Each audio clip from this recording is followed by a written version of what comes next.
আসসালামু আলাইকুম রহমতুল্লাহ। সুপ্রিয় শিক্ষার্থী বন্ধুরা, এশআর গণিত শিক্ষালয়ে তোমাদের স্বাগত। কেমন আছো তোমরা? আশা করি ভালো আছো। আলহামদুলিল্লাহ, আমিও ভালো আছি। আজ আমি তোমাদের গণিত বিষয়ের ষষ্ঠ অধ্যায়ের অনুশীলনী 6-এর ক 3 নং অঙ্কগুলোর সমাধান করে দেখানোর চেষ্টা করব ইনশাল্লাহ। এর পূর্বে আমি 6-এর ক এর 2 পর্যন্ত অঙ্কগুলো সমাধান করে দেখিয়েছিলাম। আশা করি তোমরা সেগুলো দেখেছো এবং বুঝতে পেরেছো। আর যারা নতুন তারা আমার চ্যানেল থেকে পূর্বের ভিডিওটি দেখে আসতে পারো, তাহলে বুঝতে সুবিধা হবে। তো তোমাদের বইয়ের 44 পৃষ্ঠা বের করো। দেখো এখানে 3 নম্বরে আছে, দেখো 44 পৃষ্ঠা 3-এর 1 নাম্বার। 3 নম্বরে লেখা আছে, দেখো হিসাব করো। এই ধরনের অঙ্ক আমি তোমাদের বইয়ের উদাহরণগুলো, ষষ্ঠ অধ্যায়ের যে উদাহরণগুলো ছিল সেগুলো যখন করাই তখন আমি এই ধরনের অঙ্ক তোমাদের করিয়েছি। একটু মনে করার চেষ্টা করো। তো এখানে হিসাব করো লেখা আছে, তার মানে এগুলো মূলত ভগ্নাংশের যোগ এবং বিয়োগ। 3 নম্বরে দেখো, তো 3-এর 1-এ আছে উপরে 4 নিচে 6 যোগ উপরে 3 নিচে 6। একটা জিনিস খেয়াল করো, যখন আমাদের হর যখন একই রকম থাকবে তখন আমরা খুব সহজেই এগুলো লিখতে পারবো। যে হর একই রকম থাকলে আমাদের লসাগুটা মানে যা থাকবে তাই হবে, মানে সহজ নিয়মে আমরা এটা করে ফেলতে পারবো। তাইলে আমরা এখন লিখে ফেলি যে দুইটাই যেহেতু 6, হরে যেহেতু 6 আছে, তাহলে আমরা এখানে লিখে ফেলবো 6। এখন আমরা উপরে যা আছে ওই নিয়ম অনুযায়ী যদি করি তাহলে এবারে উপরে যা আছে সেটা যোগ আকারে লিখে ফেলবো। তাহলে 4 যোগ 3।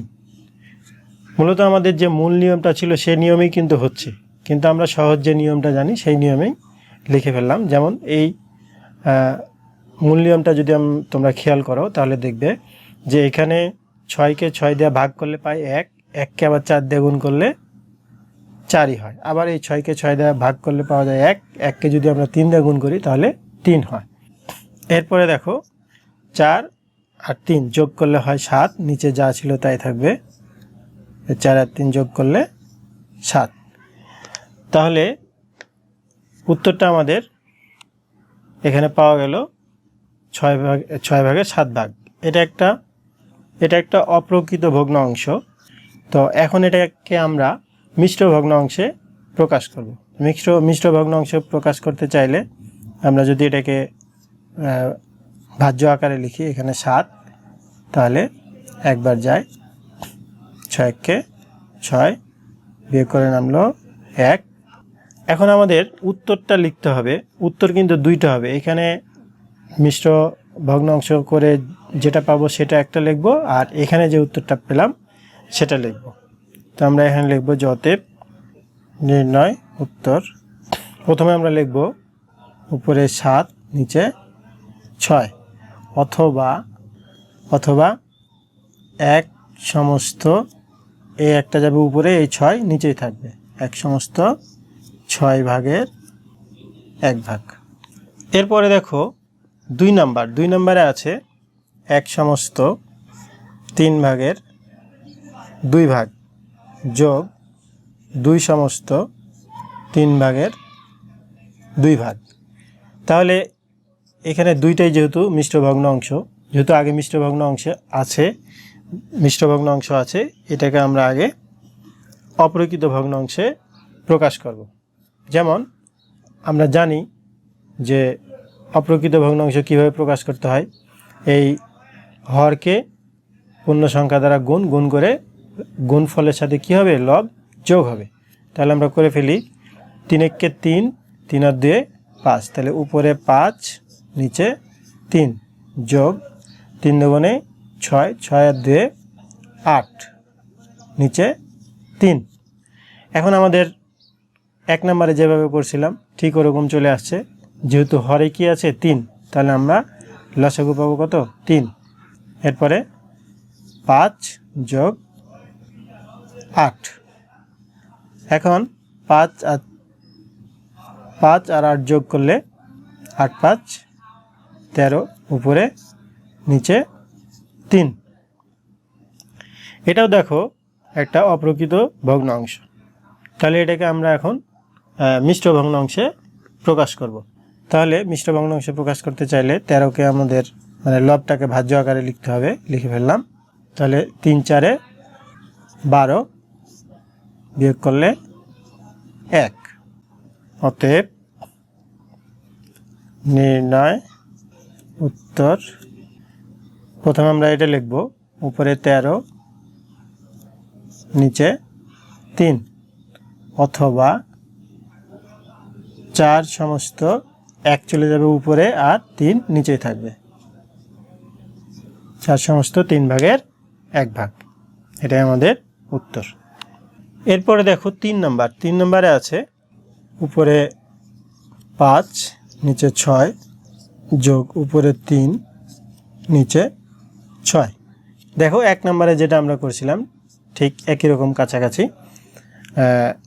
নিচে কি আছে, হর দুইটারই কি আছে 6, সুতরাং আমাদের লসাগুটা হবে 6। আর যদি হর সমান থাকে তাহলে আমরা খুব সহজে লিখতে পারি, উপরে যা থাকে ওগুলো যোগ থাকলে যোগ, বিয়োগ থাকলে বিয়োগ আকারে আমরা লিখে ফেলবো। তাহলে এখন 5 যোগ 3, 5 আর 3 যোগ করলে 5 আর 3 8, নিচে 6।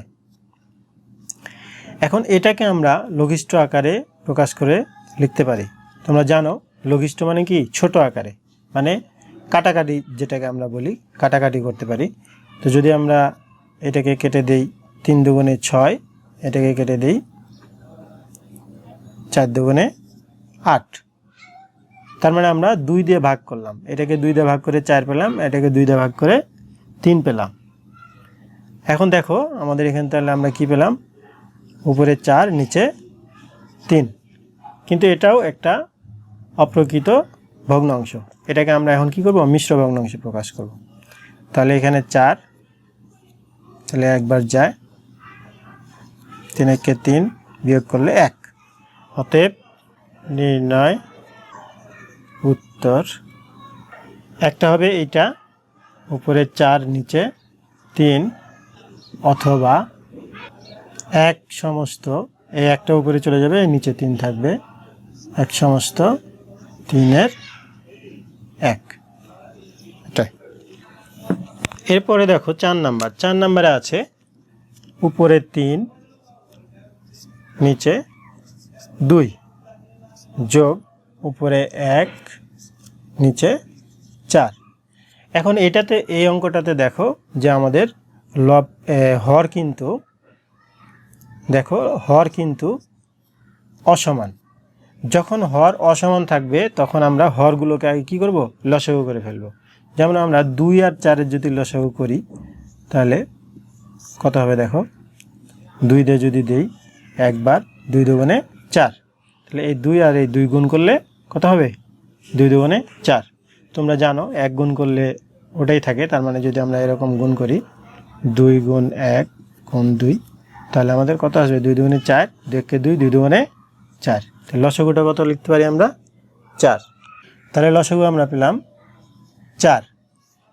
এখন তাহলে আমরা এটা একটা, যে মূল নিয়মটা তোমাদের আমি শিখিয়েছিলাম, যে এই নিয়মে সবগুলো ভগ্নাংশের যোগ বিয়োগ যেভাবে করতে হয় সেই নিয়মটা, সেটা হলো যে এই ভগ্নাংশের যে হরটা থাকবে এই হরটা দিয়ে আমরা লসাগুটাকে ভাগ করব। তাহলে এই 4কে যদি আমরা 2 দিয়ে ভাগ করি তাহলে পাবো 2 দুগুণে 4, তাহলে ভাগফলটা কত পেলাম, 2। এই 2কে আবার আমরা 3 দিয়ে গুণ করে, মানে লব দিয়ে গুণ করে বসাবো। আমি এটা তোমাদের এর পূর্বে ভিডিওতে আমি লিখে দিয়েছিলাম যে হরকে হর দ্বারা ভাগ, ভাগফলের সাথে লব গুণ। তাহলে আমরা এখন লিখব 2 দুগুণে 4, 3 দুগুণে 6 যোগ এই 4কে যদি আমরা 4 দিয়ে ভাগ করি তাহলে পাবো 1। 1কে যদি আবার আমরা 1 দিয়ে গুণ করি তাহলে পাবো 1। এখন দেখো এই 6 আর 1 যোগ করলে হয় 7, নিচে 4। এটাও আমাদের অপ্রকৃত ভগ্নাংশ, সুতরাং এটাকে আমরা মিশ্র ভগ্নাংশে প্রকাশ করব। তাহলে এখানে 7 একবার যায়, 4 একে 4 বিয়োগ করলে 3। অতএব নির্ণয় উত্তর, প্রথমে আমরা এটি লিখব উপরে 7 নিচে 4, অথবা 1 সমস্ত, এই 3 চলে যাবে উপরে, নিচে থাকবে 4, 1 সমস্ত 4 ভাগের 3 ভাগ। তার মানে আসলে কিন্তু আমরা এটাকে করলে দেখো এটা পাই, 4 একে 4, 4 আর 3 7, তাহলে উপরে 7 নিচে 4, এটাই আমাদের উত্তর। এরপরে দেখো 5 নাম্বার। 5 নাম্বারে আছে যে উপরে 1 নিচে 3 যোগ উপরে 4 নিচে 5। এটাও দেখো আমাদের হরগুলো সমান নয়, সুতরাং আমরা এটাকেও কি করব, এটাকে আমরা লসাগু করে ফেলব। তাহলে আমরা যদি লসাগু করি 3 আর 5, তাহলে কোনোটা দিয়ে ভাগ যাচ্ছে না, তাহলে আমরা লসাগুটা কত পাবো, 3 5 15, তাহলে আমাদের লসাগু কত, 15। এখন আমরা এই লসাগুকে এটা দিয়ে ভাগ করব, তাহলে ভাগ করলে কত পাওয়া যাবে, 3 5 15, 5, 5কে 1 দিয়ে গুণ করলে 5 1 5 যোগ 3 5 15, কত পেলাম 3, 3কে আবার 4 দিয়ে গুণ করলে 3 4 12, 12 আর 5 যোগ করলে কত হয় 17, নিচে 15। এটাও দেখো একটা অপ্রকৃত ভগ্নাংশ, এটাকে আমরা মিশ্র ভগ্নাংশে প্রকাশ করব। তাহলে 17 একবার দিলে 15 বিয়োগ করলে 2, অতএব নির্ণয় উত্তর উপরে 17 নিচে 15 অথবা 1 সমস্ত উপরে 2 নিচে 15, তার মানে 1 সমস্ত 15 ভাগের 2 ভাগ, এটাই আমাদের উত্তর। তো শিক্ষার্থী বন্ধুরা, আজ এ পর্যন্তই। আমি এই অঙ্কগুলো তোমাদের খুব অল্প অল্প করে করব, যেমন আজকে 1 থেকে 3-এর 1 থেকে 5 পর্যন্ত করালাম, এরপরে 6 থেকে 10 পর্যন্ত, এইভাবে আমরা অল্প অল্প করে করব। তোমরাও আমার এই ভিডিওগুলো দেখে নিজেরা অনুশীলন করবে, তাহলেই তোমরা বুঝতে পারবে। তো আজ এ পর্যন্তই, কথা হবে পরবর্তী ভিডিওতে। আল্লাহ হাফেজ।